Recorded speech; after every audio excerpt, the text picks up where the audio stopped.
usahay mo abot ang dagkong unos, ang kalibutan puno sa kasakit.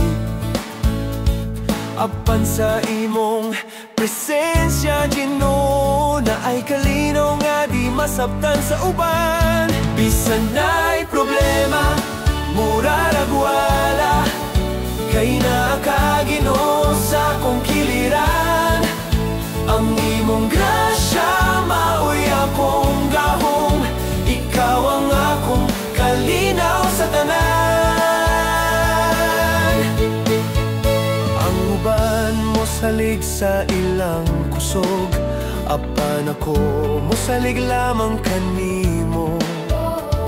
Kay ang imong sa tinuod gayud, di ka mo biya bisan usa ka gudlaw.